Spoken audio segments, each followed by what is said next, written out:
ओम शांति। किसी एक कारागृह में एक नए कैदी का आगमन हुआ। ये जो कैदी था, इसे मृत्यु दंड की सजा सुनाई जा चुकी थी और जिस दिन से ये नया कैदी आया, उस कारागृह का वायुमंडल ही बदल गया। सुबह से लेकर शाम तक प्रभु प्रेम की अनंत धारा बहने लगी। निरंतर अहर्निश जाप, ध्यान, उस राम का नाम दिन रात। वहां के कैदियों ने ऐसा कैदी आज तक नहीं देखा था। उसने जो चादर ओढ़ रखी थी, उसमें भी राम राम राम लिखा था। उसके हाथ में माला थी। दिन रात सारे लोग आश्चर्यचकित थे। ऐसी भक्ति, ऐसा प्रभु प्रेम किसी ने कभी नहीं देखा था। सुबह ब्रह्म मुहूर्त से लेकर तो रात तक बस एक ही रट, ध्यान मग्न होता या तो राम नाम। ऐसा दिखाई देता था जैसे ये सबसे बड़ा भक्त है और धीरे धीरे वहां के सारे लोग इसके भक्त बन गए। वहां के जो जेलर थे उसे भी आश्चर्यचकित होता था, ऐसा कैदी आज तक देखा नहीं। कई दिनों तक ये सिलसिला चला। लोग उसे देखते थे, आंखों से अश्रु धाराएं बह रही है, हे प्रभु हे प्रभु। इतनी अनन्य भक्ति। पर एक दिन ऐसा हुआ कि वो जेलर आए। दोपहर हो गई थी। देखा ये अब तक सोया है, ऐसा तो कभी हुआ ही नहीं। ये तो अमृत वेला उठने वाला व्यक्ति आज क्यों सोया है। उन्हें लगा शायद स्वास्थ्य ठीक नहीं है, पर बाकी कैदियों से पता चला स्वास्थ्य तो ठीक है, कल तक ठीक ही था सब, फिर आज क्या हुआ। उसकी माला भी पड़ी हुई है, उसकी चादर भी पड़ी हुई है और वो सो रहा है। उसे पूछते क्या हुआ, आज प्रभु नाम का जाप नहीं करना है? इतने मास से तुम कर रहे हो, आज नहीं करना है? वो कहता है अब क्या फायदा प्रभु नाम के जाप का, अभी जो मिलना था वो तो मिल गया। कल ही ऑर्डर आया है, जो फांसी की सजा थी वो 6 मास के कारावास में परिवर्तित हो चुकी है। अब वो सब करने का क्या फायदा, जो मिलना था वो तो मिल गया। उसी के लिए तो किया जा रहा था सब कुछ, अभी उसकी आवश्यकता नहीं है। अनन्य वेग था, भक्ति थी। कब तक? जब तक कुछ मिल ना जाए, और जिस दिन मिल गया वो सब कुछ पूरा हो गया, कुछ भी नहीं रहा। संसार में जो भी भक्ति की जाती है, जो भी मांगा जाता है, जो भी पुरुषार्थ किया जाता है, वो कब तक चलता है? सकाम है वो, जब तक छोटी मोटी लौकिक हद की प्राप्ति नहीं हो जाती। वो सारा अटेंशन, वो सारा ध्यान, वो सारा अवधान, वो तीव्रता, वो लगन, वो सब कुछ खत्म हो गई। किस दिन खत्म हो गई? जिस दिन ये पता चल गया कि अब जो चाहिए था वो मिल गया। यही तो चाहिए था, मरना कोई भी नहीं चाहता। इस छोटी सी घटना से आज की चर्चा चालू करते हैं। इस व्यक्ति का अपने ऊपर अपने जीवन के पुरुषार्थ के ऊपर, परमार्थ के ऊपर अचानक से इतना ध्यान चला गया। क्यों? क्योंकि कुछ चाहिए था उसे, और जब मिल गया सब हट गया। अगर ऐसा ही ध्यान, ऐसा ही कंसंट्रेशन, ऐसा ही अटेंशन, ऐसा ही फोकस सभी ब्राह्मण अपने पुरुषार्थ की ओर करते तो बहुत फास्ट गति से उन्नति होगी। नहीं तो कितना लंबे समय से चल रहे हैं, पर वहीं पर है जहां 10 साल पहले थे। इस बीच न मालूम कितनी मुरलियां पढ़ ली, कितनी भट्टियां भी कर ली, पर वो एक विकार, वो एक संस्कार, वो एक एडिक्शन, वो एक कमजोरी, वो एक कमी वहीं की वही है, अस्पर्शित। किसी मुरली ने उसे स्पर्श नहीं किया, कोई अमृत वेला वहां तक पहुंच नहीं पाता। हमारे जीवन में दो चीजें हैं, दो दिन है। एक वो दिन जब हम भट्टियां कर रहे हैं, और एक वो दिन जब हम भट्टी नहीं कर रहे हैं। ये अच्छी बात है या अच्छी बात नहीं है?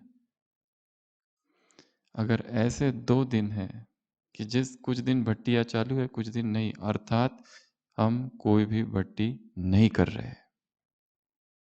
भट्टी अर्थात निरंतर चालू रहे, सतत चालू रहे, कहीं जाकर करना। यह इसी बात को इंगित करता है कि शायद जीवन में चालू नहीं है, और आप सभी यहां आए हैं। यह है सार्वजनिक भट्टी। अगर इस भट्टी का रूपांतरण व्यक्तिगत भट्टी में नहीं हुआ तो यहाँ आना, 4 दिन यहाँ रहना, केवल और केवल मनोरंजन, बस। यहाँ से वापस कब जा रहे? कल। पहुंचेंगे कब? परसों? उसी दिन? परसों? तो आज है तारीख 2, 3, 4। रियल भट्टी चालू होगी 5 तारीख से, और वो भट्टी होगी हर एक की व्यक्तिगत। ये है सार्वजनिक। यहाँ हम कुछ नहीं कर रहे, यहाँ अपने आप हो रहा है। यहाँ आकर अशरीरीपन का अनुभव हो रहा है, यहाँ आकर शांति का अनुभव हो रहा है। पर ये ना समझ लेना ये तुम्हारी शांति है, ये मधुबन की शांति है, ये मधुबन का अशरीरीपन है। यहाँ से जाते ही ये चला जाएगा। फिर वो दिनचर्या चालू होगी जो हमारी वहां की है। और किसी भी परिवर्तन के लिए कहा जाता है 3 हफ्ता, 21 डेज जरूरी है। इसलिए हर एक आज और कल तक इस बात का चिंतन करे कि वहां जाकर मुझे कौन सी भट्टी करनी है, किस टॉपिक पर करनी है। भट्टी चालू होगी आपकी 5 तारीख से। कितना दिन? 21 डेज। और इस भट्टी को गुप्त रखना है, व्यक्तिगत रखना है, किसी से भी इसकी चर्चा नहीं करनी है। और व्यक्ति किस पर होगी? जिसका अमृत वेला नहीं हो रहा है कितने सालों से, समय से, उसका टॉपिक होगा अमृत वेला। 21 दिन में उस एक संस्कार को इतना पक्का कर देना है, दिन रात केवल अमृत वेले के विषय में ही पढ़ो।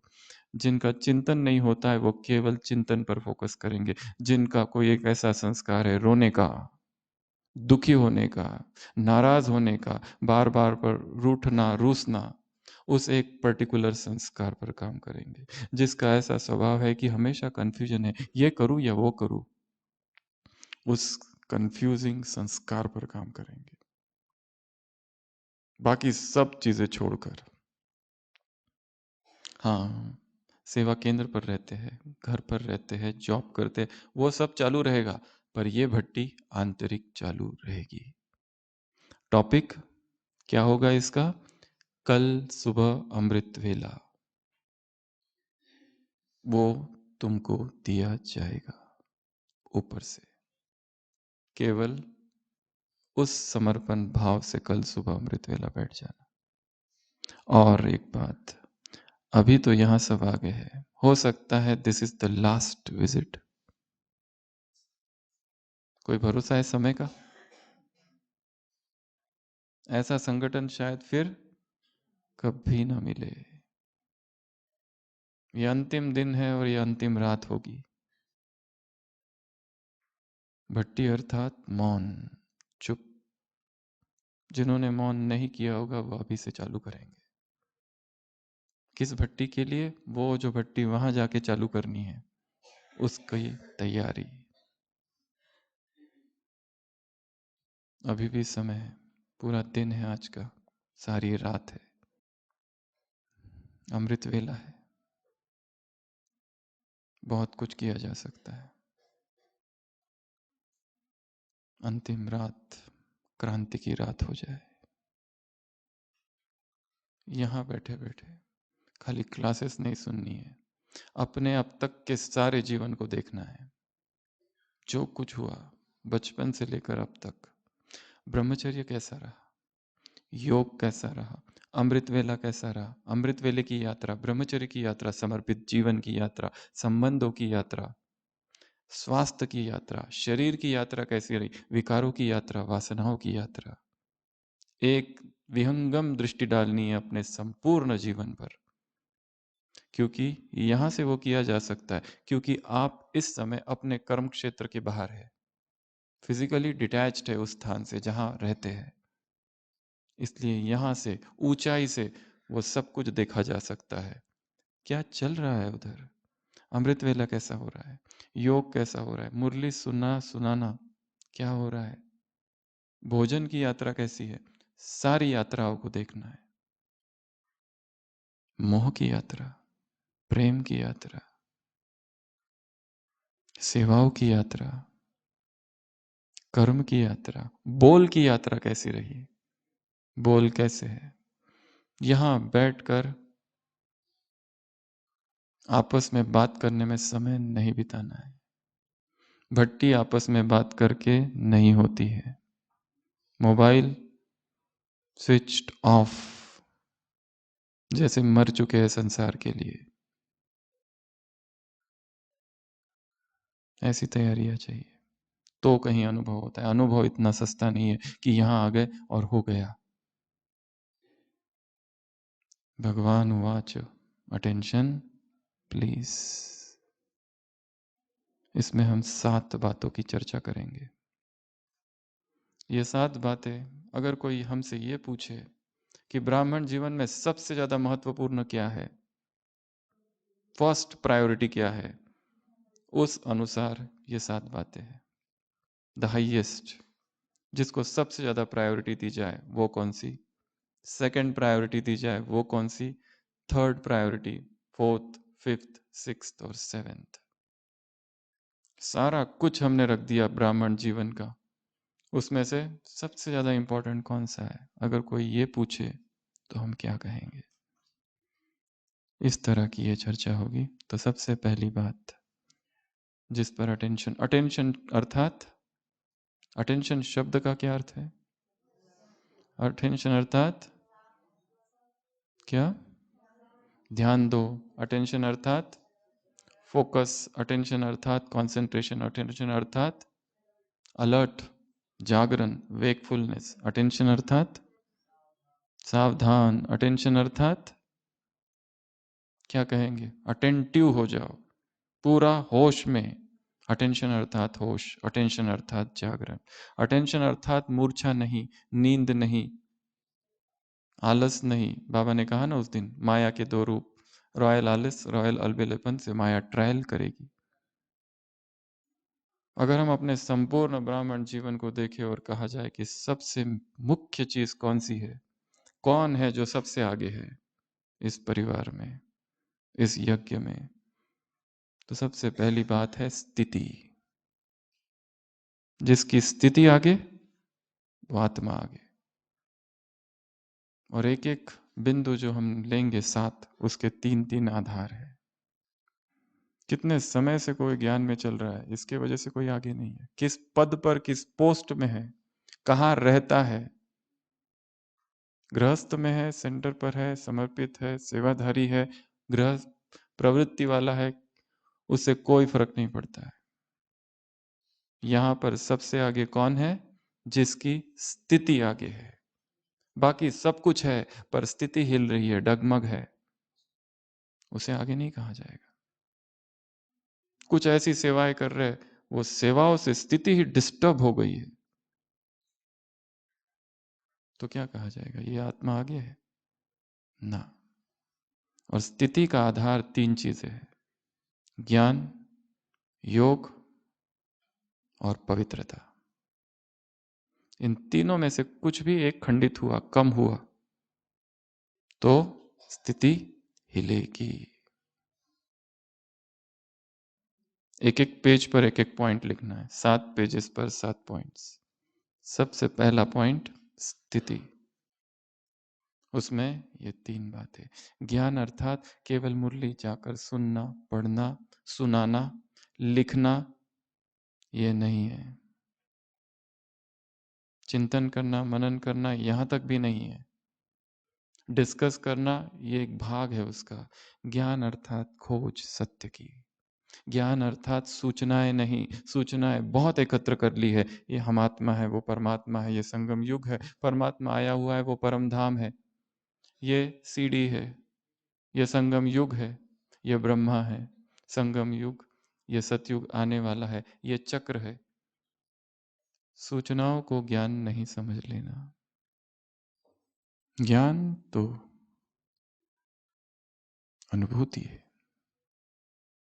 यहाँ आए, ढेर सारी क्लासेस, ढेर सारे लेक्चर सुने, नोट्स निकाले, सब खो जाएगा। बचेगा क्या? अनुभव, 1 सेकंड का अनुभव। इसलिए कभी कभी केवल बैठ जाओ, सारी डायरी पेन पेंसिल बाजू में।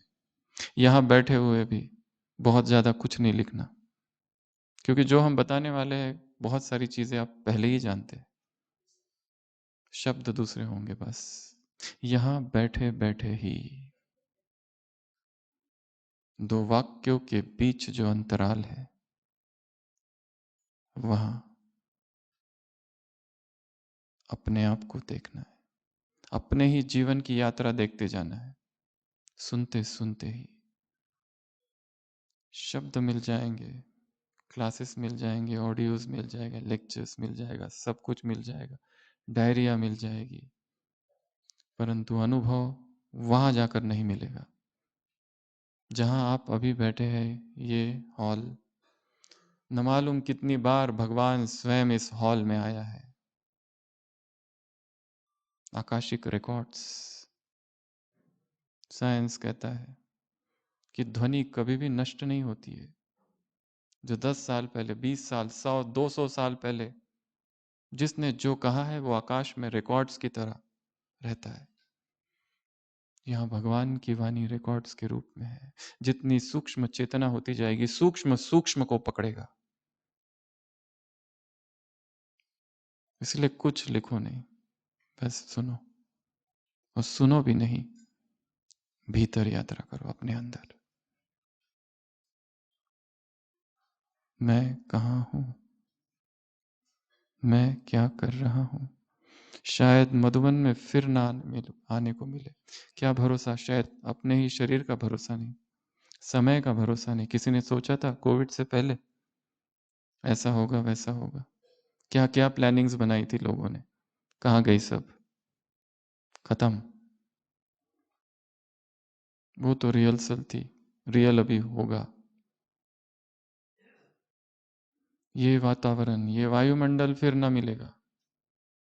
इसलिए बाहर की सारी यात्राएं बंद, मौन, चुप, और भीतर एक संसार इधर है अंदर, इसकी खोज करनी है। हम अपने आप को ही नहीं जानते।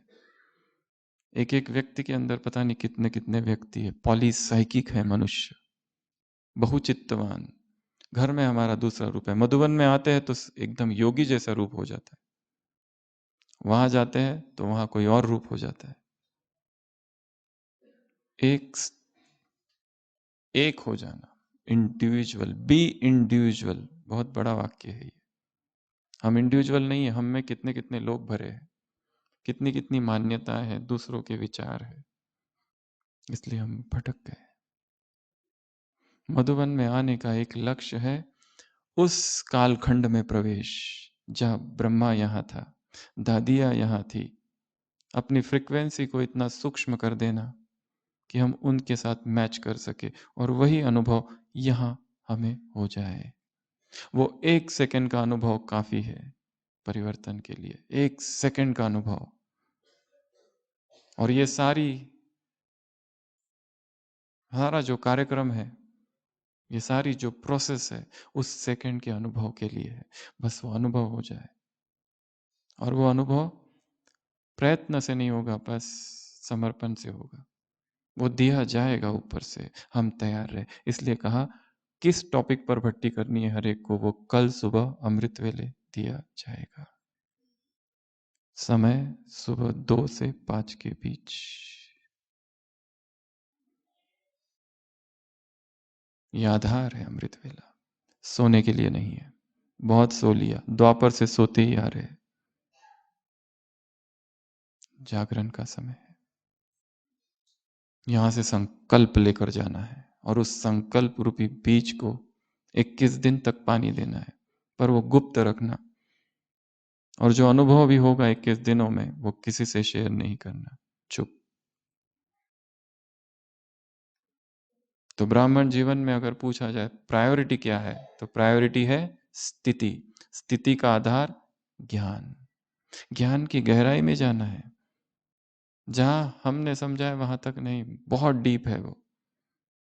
और उसके लिए बहुत मौन चाहिए, बहुत एकांत चाहिए, बहुत अंतर्मुक्ता चाहिए भीतर। इसलिए रोज की दिनचर्या में इंटरमिटेंट साइलेंस, कुछ समय ऐसा निकालो जहां मौन हो जाए, ना किसी से बात करेंगे ना कुछ, चुप, डिजिटल साइलेंस, चुप। दूसरा योग। किसी के पास ज्ञान बहुत है, भाषण अच्छा करते हैं, कोर्स अच्छा कराते हैं, पर योग में कच्चे हैं। योग कभी है कभी नहीं है। टारगेट रखना है तीव्र पुरुषार्थी, अर्थात कम से कम 4 घंटा बैठकर योग, बहुत बड़ा टारगेट है ये। यहां से कुछ ऐसे संकल्प लेके जाना है जो अब तक हम सोचते असंभव, पर करो उसको, कोशिश होगा। 4 आवर्स सिटिंग योगा, बहुत बड़ा टारगेट है। सारी दिनचर्या ऊपर नीचे करनी पड़ेगी तो कहीं होगा ये, नहीं तो नहीं हो सकता, असंभव। रोज साइलेंस कुछ समय, 4 आवर्स, 3 आवर्स, 2 आवर्स, जितना हो सके उतना साइलेंस। पुरुषार्थ में हर चीज एक दिन में नहीं होती है, slowly slowly slowly slowly slowly. Alice in Wonderland नाम की एक किताब है, उसमें एक वाक्य आता है, एलिस एक स्वप्न जगत में पहुंच गई है, छोटी सी बच्ची है, वहां पर एक पार्टी में जाती है। वहां पर वो मैड हैटर कहता है, मैं हर दिन नाश्ते से पहले 6 असंभव बातें करता हूं। मैं हर दिन नाश्ते से पहले 6 असंभव सी बातें करता हूं। इसलिए टारगेट वो रखना है जो सिंपल वाला है, वो नहीं, not failure but low aim is crime. असफलता नहीं, परंतु छोटा लक्ष्य रखना अपराध है।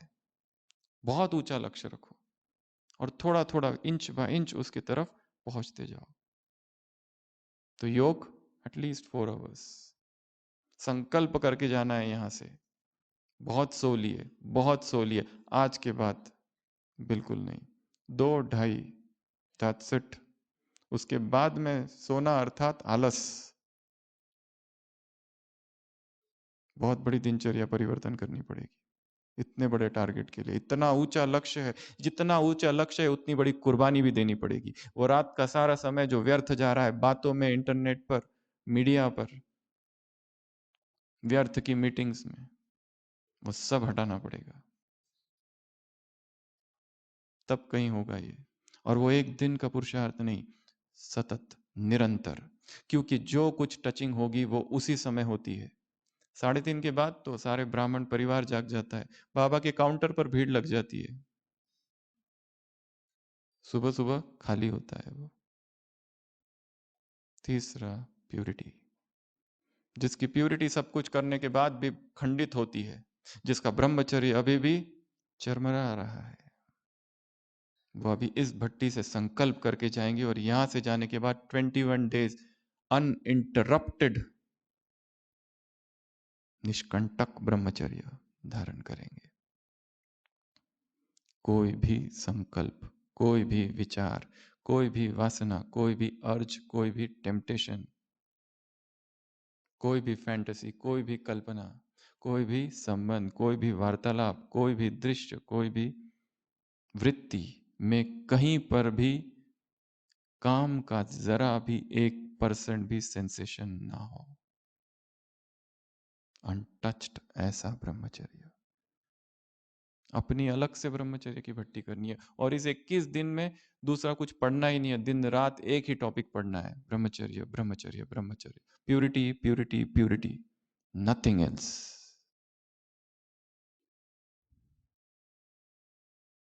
तो कहीं जाके ये जो भट्टी 4 दिन यहाँ की वो सफल हुई, नहीं तो ये केवल एक मनोरंजन था, बुद्धि विलास वाणी विलास था बस, और कुछ नहीं। कनरस से, ये भी कनरस है, अभी जो सुन रहे ये भी केवल कनरस है। इसके लिए ये बहुत अच्छा है, वो बहुत अच्छा है, ये क्लास वो क्लास, ये सब भी माया ही है। भाई जी आपका क्लास बहुत अच्छा था, गेट लॉस्ट, किया क्या? फॉरवर्ड, और कुछ नहीं किया उसका, तो क्या मतलब है उसका? 3 आधार स्थिति के, ज्ञान का चिंतन मनन अध्ययन गहराई, योग का चार्ट बढ़ाना, उसकी क्वालिटी बढ़ाना, सब कुछ बढ़ाना, वो सारे अनुभव तो तब हो गए। तीसरा, पवित्रता, अखंड पवित्रता। भगवान को और कुछ नहीं चाहिए, पवित्रता चाहिए। बाप तुमसे भीख मांगते हैं, एक जन्म, एक जन्म, एक दिन। जिसने एक दिन ब्रह्मचर्य को धारण कर लिया वो दूसरे दिन धारण करने की हिम्मत को जुटा लेता है। जिसने 2 दिन कर लिया वो 3 दिन, 4 दिन, 5 दिन, पावर बढ़ती जाती है। और जैसा जैसा ब्रह्मचर्य बढ़ेगा वाणी में तेज आएगा, स्थिति अपने आप ऊपर चली जाएगी, संसार की कोई चीज प्रभावित नहीं करेगी। स्तुति कर रहा है कोई, निंदा कर रहा है, जो जिसको कर रहा है करते रहो, परिस्थितियां बदल रही है, हम स्थिर रहेंगे। आधार, प्योरिटी। कुमार कुमारिया बाप से पूछते हैं, बाबा हम शादी कर ले, घर वाले मानते नहीं है। बाप कहते हैं, साकार महावाक्य इन्वर्टेड कॉमा, सिर कट जाए पर पवित्रता को ना छोड़ना। दूसरी सर्वश्रेष्ठ चीज, दूसरी प्रायोरिटी, आत्मा की 3 शक्तियां, भटकता चंचल मन, भटकती बुद्धि और पुराने संस्कार, ये प्रायोरिटी है हमारी। इन पर सबसे ज्यादा काम करना है। मन अभी भी चंचल है, उस चंचल मन को वश में करने के लिए क्या किया हमने? कुछ किया? योग में कोई कहो कि बैठो, क्या 1 घंटा बिल्कुल स्थिर होके बैठ सकते? उंगली भी ना हिले, कभी इधर कभी इधर, कभी पैर, कभी कुछ, कभी खुजली, कभी कौन आया कौन जा रहा है, सारा ध्यान है। ये कैसी योग की स्थिति है? योगी अर्थात स्थिर। सबसे पहला काम पोस्चर पर करो, बैठने पर सोचो। हर दिन योग में बैठते हैं, अपने घरों में सेंटरों पे ऐसे सोचो, संडली पर बैठे हैं ओम शांति भवन में और बैठ के कोर्स सबको योग करा रहे हैं, अपने आप स्थिर हो जाएंगे। क्यों? स्टेटस का सवाल है, सब देख रहे हैं आंखें घूर घूर के, तुम विश्व की स्टेज पर है, ये सोचो हमेशा। तो पहला होमवर्क अमृत वेला, बीच बीच में होमवर्क बताते जाएंगे, उस पर काम करते जाना है। दूसरा होमवर्क बताया योग का चार्ट, 4 आवर्स साइलेंस इंटरमिटेंट बीच बीच में जितना हो सके। और अभी बता रहे हैं बैठना, स्थिर स्थिर बैठने का अभ्यास करना है। जितना पानी स्थिर होगा उसमें जो ऊपर का चंद्रमा का प्रतिबिंब होगा उस झील में, निस्तरंग झील बन जाए चेतना। मन को वश में करना, मन कहाँ भागता है उसकी स्टडी करना है, किस ओर जाता है। दो ही चीजों की तरफ जाता है, या तो अतीत या भविष्य, पास्ट में जाएगा या तो फ्यूचर में जाएगा। समझना है उसकी उसकी चंचलता को देखना है। अभ्यासेन तु कौन्तेय वैराग्येन च गुह्यते। अभ्यास और वैराग से, हे अर्जुन, हे कुंती पुत्र, इस मन को वश में कर। चंचल मन कृष्ण, मैं क्या करूं, कैसे मन को वश में करूं? तो भगवान का उत्तर है अभ्यास और वैराग्य। Practice practice practice. मन भागता है, फिर लाओ उसे। रोज एक काम करना है, अनदर होमवर्क, 4 धाम की यात्रा हर दिन होनी चाहिए। कैसे? मन से। यहां से जाने के बाद बाबा की कुटिया में आओ, उदास हो जाओ तो बाप की कुटिया में बाप से रूरियान करने पहुंच जाओ। शक्तिशाली बनने का संकल्प हो तो शांति स्तंभ पर पहुंच जाओ। व्यर्थ संकल्प बहुत चले तो हिस्ट्री हॉल में आ जाओ। बाप समान बनना हो तो बाबा के कमरे में आ जाओ। रोज सुबह या शाम या जब भी हो, आंखें बंद और अमृत वेला, किसी भी टाइम मधुबन के 4 धाम की यात्रा करनी है। ठीक है, ये तो आसान काम है। और केवल आना नहीं है, वहां कुछ करना है, उस आने को क्रिया से साथ जोड़ देना है। कुटिया में मैं गया, बाबा ने मुझे अंगूठी पहनाई, ये दृश्य इमर्ज करो। हिस्ट्री हॉल में बाबा ने शॉल पहना दी। शांति स्तंभ पर था, वहां से किरणें आई और मेरे अंदर समा गई। कहीं दर्द है, वो दर्द चला गया। हर बार मधुबन में जब आते हो और ये ड्रिल करते हो मन में, तो क्रिया को जोड़ना है स्थान से। एक एक स्थान के साथ एक एक क्रिया। बाबा के कमरे में अग्निकुंड जला हुआ है, अपने सारे किए हुए पाप ब्राह्मण बनने के बाद के उसमें डाल दो, उस दृश्य को इमर्ज करो। यहां से जाने के बाद के काम है ये सारे। वो जो 21 दिन की आप सबकी भट्टी चलेगी 5 तारीख से, एक एक दिन मार्क करते जाना। पहला दिन 6 तारीख, दूसरा दिन। कभी गलती हो गई, फिर से उठो, गिरे फिर उठो, फिर चालू करो सब कुछ नया। तो चंचल मन, भटकती बुद्धि कहाँ भटकती है, चेक करो। और पुराने संस्कार, वो कौन सा संस्कार है? रोने का संस्कार क्या अब तक है? अब तक भी बुरा लगता है, अब तक भी रूसना, रूठना, नाराज होना, घृणा, नफरत, ईर्ष्या क्या है? कोई आगे जाता है तो घृणा, ईर्ष्या होती है उसके प्रति। क्यों? हर एक का पार्ट अपना अपना है, हर एक का भाग्य अपना अपना है, फिर भी हम डिस्टर्ब क्यों हो जाते हैं? इंसल्ट सहन करने की शक्ति ब्राह्मणों में बहुत कम है, दादी ने कभी कहा था। ये सेकंड प्रायोरिटी है हमारे जीवन की। थर्ड प्रायोरिटी, संबंध, रिलेशनशिप्स। आपसी संबंध कैसे है, उसमें 3 बातें हैं। संबंधों में रिस्पेक्ट, एक दूसरे के प्रति सम्मान, प्रेम, मधुरता। जो भी हमारे संबंध है, हमारे किस किस के साथ संबंध है? पहला, सीनियर्स के साथ हमारे संबंध कैसे? दूसरा, जूनियर्स। तीसरा, साथी जो हमारे, उनके साथ संबंध।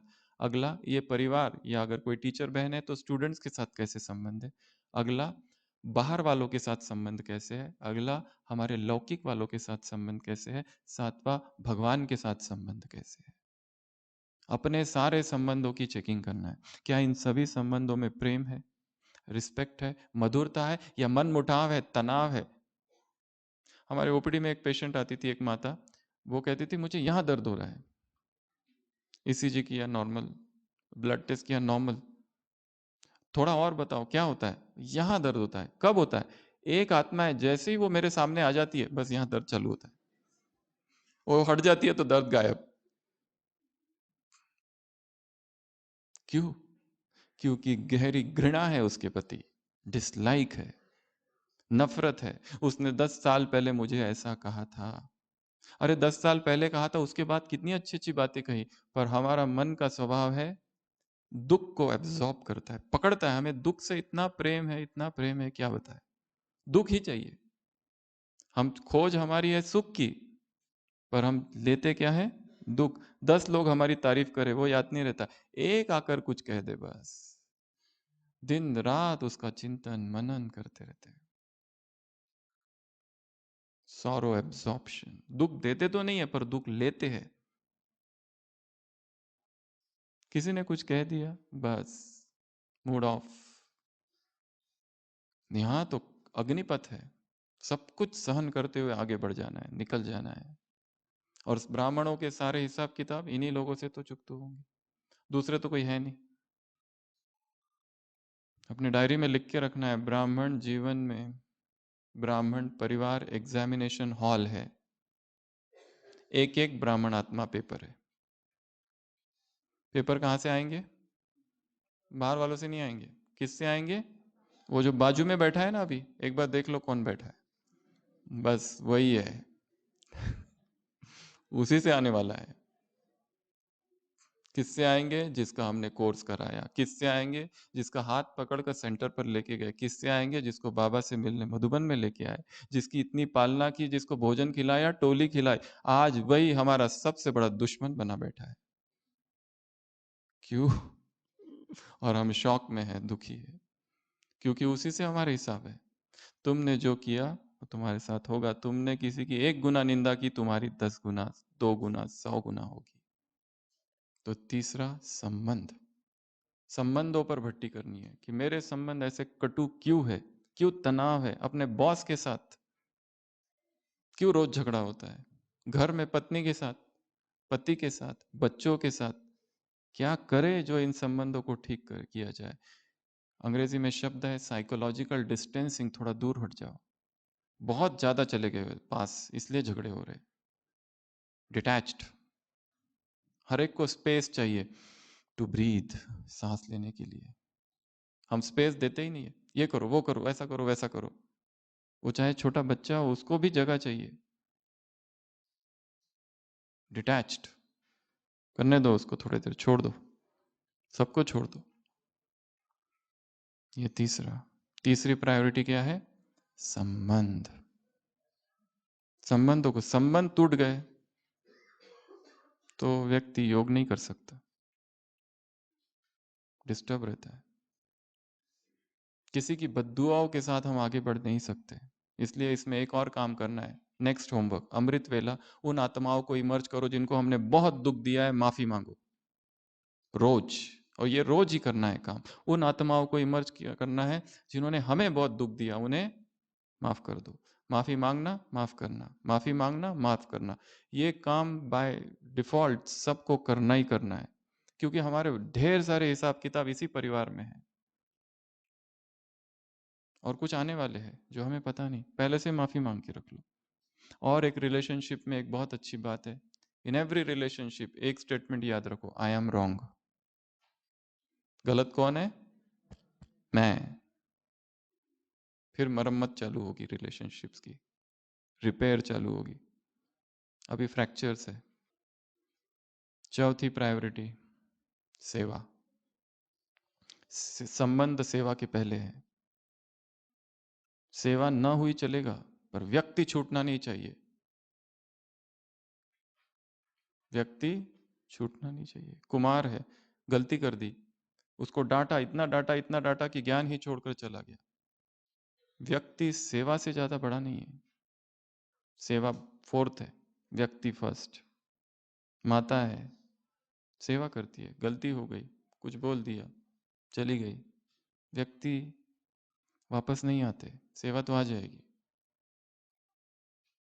किसी सेंटर पर एक बहन जी थे, सभी क्लास के स्टूडेंट्स ने कुछ सेवा दी, वो किसी छोटी बहन को रखने के लिए दिया, उसने वो गुम कर दिए सारे। तो बड़ी बहन जी ने उसको थोड़ा सा कुछ कहा, डांटा, और बाद में वो पैसे मिल भी गए। बड़ी बहन जी अनुभव सुना रही थी, विदेश की कहानी है, कि उस बात को 30 साल हो गए। उसके बाद वो बहन और हम दोनों ने मिलकर बहुत सारी सेवाएं की साथ में, पर वो क्रैक अब तक है जो तब लगा था। इसके लिए व्यक्ति को छोड़ना नहीं है। व्यक्ति इज मोर इंपॉर्टेंट। पैसे आ जाएंगे, सब आ जाएगा, सेवाएं आ जाएगी, व्यक्ति जो चला गया वो नहीं आएगा, फिर रोते बैठोगे। हम सोचते तो है कि मेरा पति ज्ञान में आ जाए, पर उसके प्रति एक घृणा भी तो है। वो इतना शराब पीता है, नॉनवेज खाता है, सब करता है गलत काम। हम चाहते हैं कि वो ज्ञान में आए, शायद उसके ज्ञान में आने में हम ही सबसे बड़े बाधा है। हट जाओ, वो अपने आप आ जाएगा। क्योंकि उसका कल्याण तो करना चाहते, पर कल्याण के पीछे एक सूक्ष्म घृणा भी है उसके प्रति। जब तक वो घृणा नहीं हटती, उसका कल्याण नहीं हो सकता। नेक्स्ट प्रायोरिटी सेवा। सेवा में संगम युग कर जो भी सेवाएं हो रही है, सेवा में पहला प्रिंसिपल है चैरिटी। चैरिटी अर्थात किसी को दान करना नहीं, चैरिटी अर्थात रियल अर्थ है चैरिटी का, हम जिसकी सेवा करें उसको धन्यवाद कि तुमने अवसर दिया हमको सेवा करने का। ये नहीं कि हमने तुम पर उपकार किया, हमने तुम पर रहम की, हमने तुम पर कृपा की। इसका कोर्स हमने कराया था, अब तक भूला नहीं है। वो आगे जा रहा है, बहुत आगे जा रहा है। जब भी उसकी चर्चा निकलती है, पर पता है उसका कोर्स किसने कराया था? हमने। वो भले कितना भी आगे जाए, पर बीज इधर है। किस सेवा केंद्र से निकला है? इधर। हमारा गुरु कौन है उसका? हम। सेवा अर्थात चैरिटी अर्थात धन्यवाद उनका कि तुमने चांस दिया हमको, क्योंकि हमारे सिर पर इतने पाप है और विकर्म है ब्राह्मण बनने के बाद के किए हुए पापों का प्रायश्चित सर्विस है। सर्विस हमें करनी ही करनी है। क्यों करनी है? क्योंकि ब्राह्मण बनने के बाद जो किए हुए विकर्म है उसका वो प्रायश्चित है, इसलिए करनी पड़ेगी। और तुम उसके लिए नहीं कर रहे हो, अपने लिए कर रहे हो। यह है चैरिटी का अर्थ। दूसरा, निमित्त भाव। टंकी ऊपर है, हम खाली नल है, पानी ऊपर से आ रहा है, हमारी क्या महिमा? उस पानी ने इस नल को चुना, नल की क्या महिमा? वो चाहता तो किसी और नल से आ सकता था। इसलिए मैं ये हूं, मैं वो हूं, मैं ऐसा हूं, मैं वैसा हूं, मैं ये सेवा करता हूं, मैंने ऐसी सेवा की, इतने कुमार तैयार किए, कुमारियां तैयार की, इतने सेंटर खोले, इतनी जगह दी, इतनी गीता पाठशालाएं खोली, इतनी कन्याओं को तैयार किया, इतना प्रोग्राम किए, मेगा प्रोग्राम किए। संगम युग पर जो कुछ हो रहा है परमात्मा शक्तियों से हो रहा है, हम कुछ भी नहीं कर रहे। वो चाहता तो ये सेवा किसी और से भी करा सकता था। तुमको चुना गया है, धन्यवाद दो उसका। स्वामी विवेकानंद के जीवन में वर्णन है, उनके जीवन का अंतिम समय, 38 साल की उम्र हो गई है, 38, बस अब शरीर छोड़ने वाले हैं। सारी सेवाएं की है विश्व भर में, यहाँ गए वहां गए, दिन रात भाषण भाषण, ये करूँ वो करूँ, ऐसा करूँ वैसा करूँ, मुझे करना है करना है करना है, एक तड़प। और अभी अंतिम पड़ाव है, हिमालय गए यात्रा के लिए, वहां से लौट रहे थे, देखा एक काली का मंदिर है टूटा फूटा, वहां पर उन्होंने एक पूजा की, एक 4 वर्षीय बच्ची की, जिसको मां समझकर। वहां पर देखा मंदिर को, किसने तोड़ा मंदिर को? मुसलमानों ने। उत्तर आया, अच्छा अगर मैं होता तो टूटने नहीं देता इसको, मैं लड़ाई करता उनसे। क्रोध आया, फिर घर गए, सोए। दूसरे दिन सोचा क्रोध करने से क्या फायदा, फिर गए, फिर सोचा मैं अब चंदा इकट्ठा करूंगा, सन्यासी हूं, चंदा इकट्ठा करके फिर से जीर्णोद्धार करूंगा इस मंदिर का। घर गए, रात में स्वप्न होता आता है, माँ काली कहती है कि तुम मेरी रक्षा करते हो या मैं तुम्हारी? क्या सोच रहे हो कि मैं रोक देता? अरे क्या मुझ में इतनी शक्ति नहीं है कि मैं चाहूं तो अपने दुनिया भर में मंदिर बना सकती हूँ? डू यू प्रोटेक्ट मी और आई? बस तब से छोड़ देते हैं वो सब। जो हो रहा है होई सोई जो राम रचि राखा, को करी तर्क बढ़ावे साखा। सब कुछ वो करा रहा है, हम कहाँ हैं? हम कहीं पर भी नहीं है। अध्यात्म अर्थात emptying yourself and effacing yourself. अपने आप को खाली कर दो और अपने आप को मिटा दो, ये दो परिभाषा है अध्यात्म की। Empty yourself and efface yourself. सेवा अर्थात सबसे पहली बात क्या बताई? चैरिटी। दूसरी निमित्त, निमित्त भाव। और तीसरा निस्वार्थ।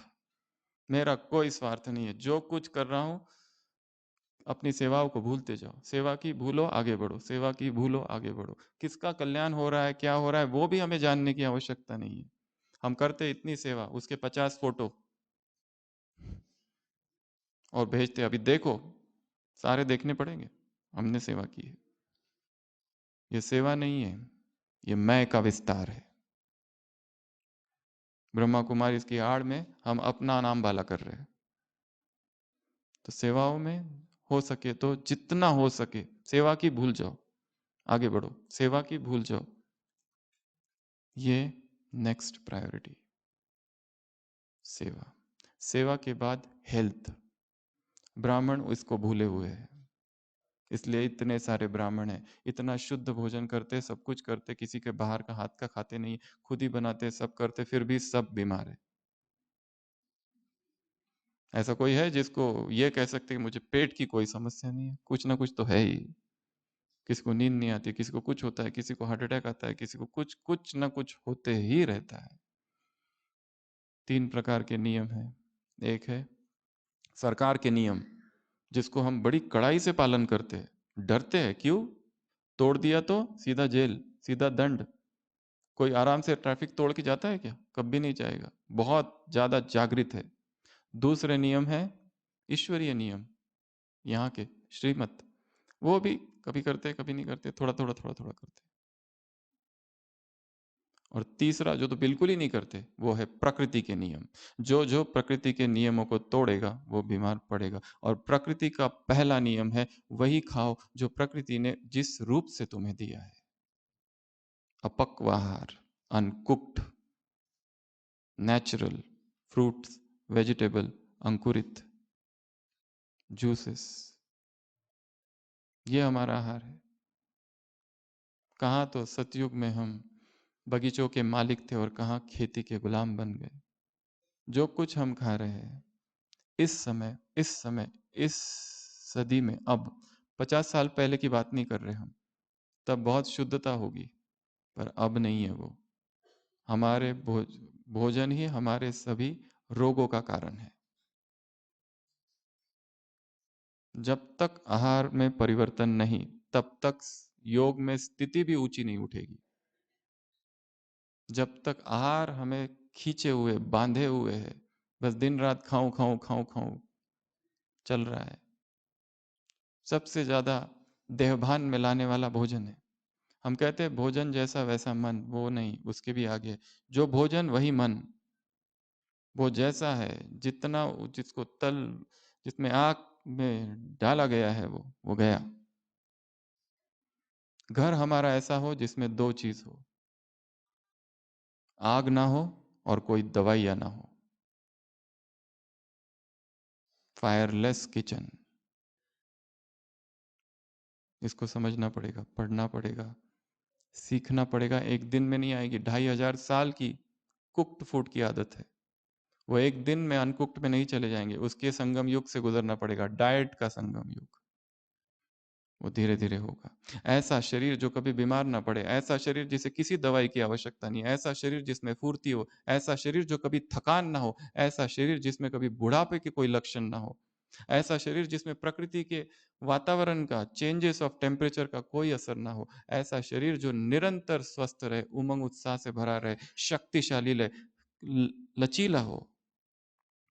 इस शरीर को हमें यहां प्राप्त करना है, और वो केवल एक ही मार्ग है, अनकुक्ड, नेचुरल, अपक्व आहार। जितना हो सके अनाज को कम कम करते करते करते करते जीरो। जितना शरीर में अनाज जाएगा, देहभान, वो हमारा आहार नहीं है, पक्षियों का आहार है। दूसरा, हेल्थ में फास्टिंग, उपवास, न खाना न पीना, निर्जला। छोटे छोटे अभ्यास चालू करना है। जिन्होंने आज तक कभी किया नहीं वो 2 घंटे से 4 घंटा 6 घंटा धीरे धीरे बढ़ाते जाना, जैसे जैसे ग्रिप आती जाएगी। हर दिन 12 घंटा तो मिनिमम होना ही चाहिए। रात को एक बार खा लिया, अभी 12 घंटे कुछ नहीं, अगले दिन 12 घंटे पर ग्रिप आ गई तो 14 घंटे, 14 घंटे पर ग्रिप आ गई तो 16, 18, उसको बढ़ाते जाना है। सभी बीमारियों का एक ही इलाज है, उपवास, न खाना न पीना।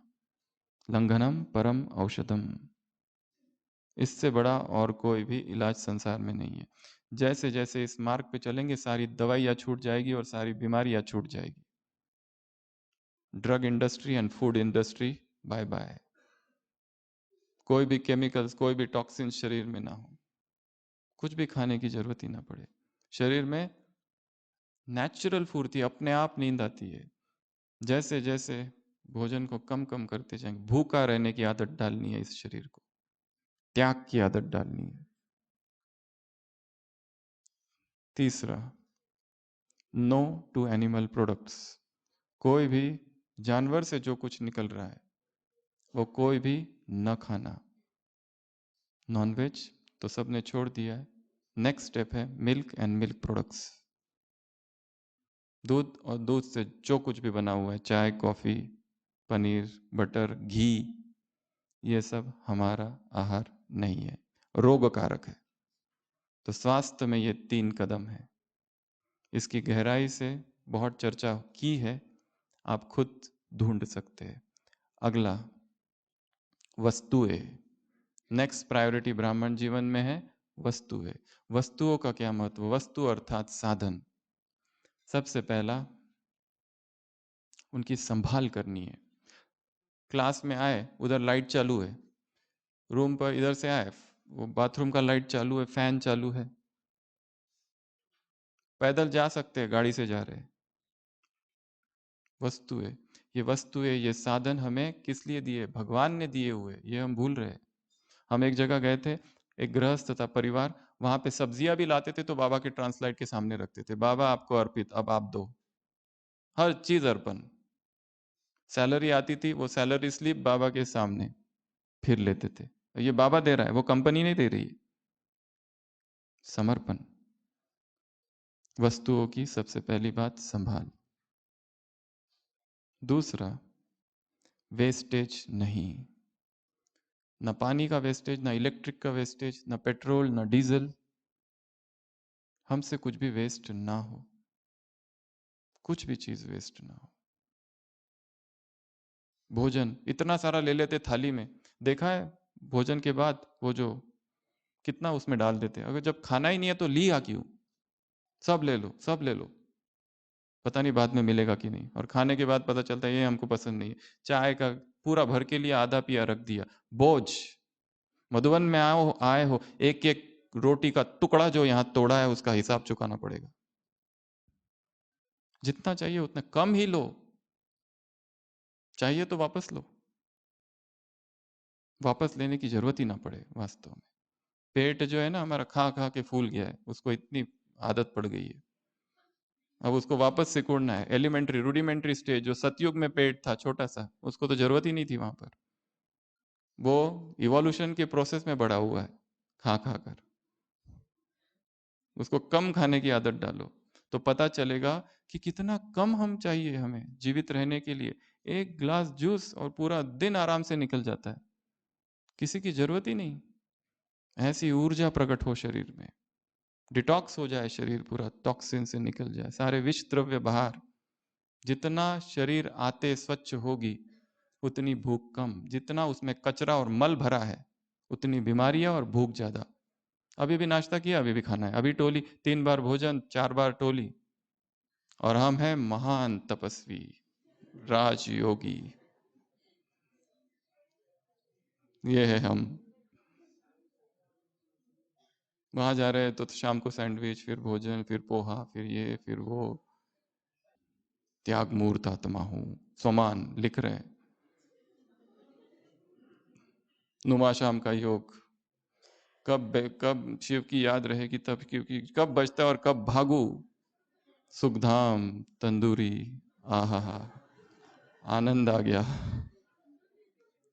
मैदा और मैदे से बनी हुई कोई भी चीज हमारा आहार नहीं है। बेकरी और बेकरी प्रोडक्ट्स हमारा आहार नहीं है। वो जितना खाएंगे उतनी कब्जी और उतनी बीमारियां। Constipation is a universal disorder. Fasting, no to animal products. ये था भोजन का। हम थे वस्तुओं पर। वस्तुओं में या साधनों में सबसे पहली बात संभाल करनी है उसको, जो दिया गया है। ऐसा नहीं कहीं पे भी बैग रख दी और पर्स रख दी और फिर ढूंढते फिर रहे, कोई चिंता ही नहीं है। वस्तुओं की संभाल करनी है। एक एक छोटी छोटी चीज हमारे पास है। रुमाल है, ये समझो मुझे बाबा ने यज्ञ का दिया हुआ है, ये वेस्ट नहीं। संभाल, वेस्ट नहीं, और सफल करना है वस्तुओं को। तीसरा, सफल करना है। हमारे घर में कितनी सारी ऐसी चीजें रखी हुई जो हम यूज नहीं करते। कितने जूते हैं, दान करो। कितने सारे कपड़े रखे हुए, कुर्ते रखे हुए, कुमार है इतने सारे दे दो। कितने स्वेटर रखे हुए पता नहीं, कितने जूते, कितने स्वेटर, कितनी साड़ियां, सब ठूस ठूस के अंदर लॉक में रखा हुआ है, पर हम किसी को देंगे नहीं, बांट दो। एक नेक्स्ट लास्ट पॉइंट, पैसा। सबसे लास्ट प्रायोरिटी रखा है इसको। इसमें भी सबसे पहली बात सच्चाई से कमाना है, ईमानदारी से कमाना है, बाबा की याद में कमाना है।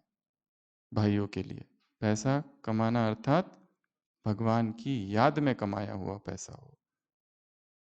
कम मिले तो चलेगा, पर किसी के पेट पर लात नहीं मारनी है। कम मिले तो चलेगा, परंतु 2 नंबर का ना हो। कम मिले तो चलेगा, गरीब ही ठीक है, परंतु वो हमारे पसीनों का हो। मेहनत करनी है। एक दूसरा, फिर से उसमें वही पॉइंट, इकोनॉमी। हम पैसा कहाँ कहाँ वेस्ट करते हैं, आप सबको होमवर्क दे रहे हैं, उसकी लिस्ट बनाना आज। हम पैसा कहाँ कहाँ वेस्ट करते हैं। अननेसेसरी परचेसिंग, क्लिक और आ जाती है चीज, परचेस ही परचेस करते रहते हैं। दिन रात परचेस, जो चीज चाहिए नहीं, जो पहले अभी खोली भी नहीं तो दूसरी मंगा ली। ये भी एक एडिक्शन है ऑनलाइन परचेसिंग का। ऑनलाइन परचेसिंग एडिक्शन हो गया है, मंगाते ही रहते, मंगाते ही रहते। अननेसेसरी वेस्टेज ऑफ मनी, कहाँ वेस्ट हो रहा है, पेट्रोल कहाँ कहाँ जा रहा है, उसकी लिस्ट बनानी है अपनी। किचन में कहाँ वेस्ट हो रहा है, अननेसेसरी शॉपिंग, वेस्टेज। और तीसरा, यज्ञ सेवा।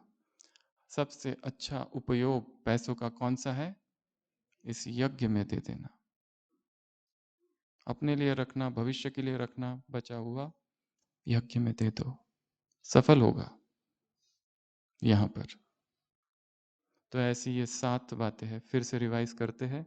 सबसे पहली प्रायोरिटी जीवन में स्थिति। स्थिति के ऊपर कुछ भी नहीं है, आधार ज्ञान योग पवित्रता। दूसरी प्रायोरिटी आत्मा की 3 शक्तियां। मन क्यों भटकता है, मन क्यों चंचल है, बुद्धि क्यों भटकती है, और पुराने संस्कार अब तक क्यों नहीं गए। तीसरा, संबंधों को ठीक करना है। यहां बैठकर प्लानिंग करनी है, अभी यहां वहां जाके वहां के संबंधों की। यहां मधुबन में अभी एक दिन है आपके पास, प्लानिंग करनी है। क्या करूं, किसी से माफी मांगना है तो माफी मांगो 6 मास तक, मन ही मन, जब तक वो माफ ना कर दे। माफ कर दिया उसकी निशानी, एकदम हल्कापन आ जाएगा एक दिन। अगर वास्तव में जाके माफी मांगनी है तो वो भी कर दो। हमारी वजह से किसी का भी दिल ना दुखे। अगर दुखाया है शब्दों से, कटु वचनों से, कमेंट से, तो माफी मांगो। डायरेक्ट मांगने में शर्म आती है तो मन में मन रोज मांगते रहो। अगला, सेवा। सेवा में चैरिटी, तुम्हारा धन्यवाद जो तुमने अवसर दिया। नेक्स्ट, निमित्त। और तीसरा, निस्वार्थ। अगला, हेल्थ। हेल्थ में जितना हो सके यात्रा चालू करनी है, एक नई यात्रा। अब तक जो खाया है, अभी भगवान का पकाया हुआ जो है, सूर्य का पकाया हुआ है, जो नेचुरल है, जो प्राकृतिक है, जिसमें प्राण ऊर्जा भरपूर है, ऐसा भोजन जिसमें हमारे शरीर में विकारों की उत्पत्ति ना हो। नहीं तो जो हम खा रहे हैं वो उत्तेजना वाला है, अत्यंत तीखा है, मीठा है, मसाले वाला है, वो विकारों को उत्तेजित करता है अंदर ही अंदर। जितना आहार योगियों जैसा होगा, पवित्र होगा, शुद्ध होगा, सात्विक होगा, अपने आप उत्तेजनाएं शांत हो जाएगी। जो लोग ब्रह्मचर्य के लिए सब कुछ किया है फिर भी नहीं हुआ, go for 3 months raw challenge, अपने आप ब्रह्मचर्य आ जाएगा, अपने आप कुछ भी किए बिना। नेक्स्ट, फास्टिंग का अभ्यास करना है, बढ़ाना है। तीसरा, नो टू एनिमल प्रोडक्ट्स, पराई माँ का दूध हमारे लिए नहीं है। दूध लेना ही है, बादाम का दूध, सोया मिल्क, नारियल का मिल्क, मूंगफली का दूध, ये सब दूध है, काजू का दूध, ये सब प्रयोग किए जा सकते हैं। पर वो, उसको हटा दो। वो तब होता होगा 50 साल पहले, पर आज के युग में नहीं। इसकी डिटेल चाहिए तो ढूंढ सकते, बहुत सारा लिटरेचर अवेलेबल है। वो जो पेन और अत्याचार उन जानवरों पर होता है, वो अगर दिखाया जाए तो कोई हाथ भी नहीं लगाएगा उस दूध को। जो आह होती है उस गाय की, उसे जो पीड़ा पहुंचती है, और जो दूध हमारे पास आ रहा है, वो हमारा आहार नहीं है। अगला, वस्तुओं की संभाल करनी है, और जो हमारे पास एक्स्ट्रा है वो क्या करो, दान कर दो। संभाल करनी है। अगला, वेस्ट नहीं करना है। पानी, इलेक्ट्रिसिटी, डीजल, पेट्रोल, सोचो ये सब यज्ञ का है। भोजन जितना चाहिए बस उतना ही थाली में लो, वेस्ट ना हो। अगला, सफल करना है सब चीजों को। लास्ट, पैसा। पैसा कमाना कैसा है, सच्चाई से। कम मिला तो चलेगा, गरीब रहे तो चलेगा, वो पैसा नहीं चाहिए। बाप कहाँ आते हैं, गरीबों की झोपड़ी में आते हैं, जहां पर सूखी रोटी है। बाप वहां नहीं जाते जहां 56 प्रकार के भोग है। ना हम वसामि वैकुंठे ना योगिनाम हृदय नच मदभक्ता यत्र गायन्ति तत्र तिष्ठामि राधर। जहां सच्चाई है वहां मैं हूं हे नारद, अमीरों के पास मैं नहीं हूं। अगला, इकोनॉमी करनी है, सीखनी है पैसों की इकोनॉमी, प्लानिंग करनी है पैसों की। और लास्ट, यज्ञ सेवा में सफल करना है। तो ऐसे ये 7 स्तंभ है, 7 पिलर्स है, 7 प्राथमिकता है, 7 वरीयता है, 7 प्रायोरिटीज है। इसी प्रायोरिटीज में इसको देना है महत्व। अच्छा, ओम शांति।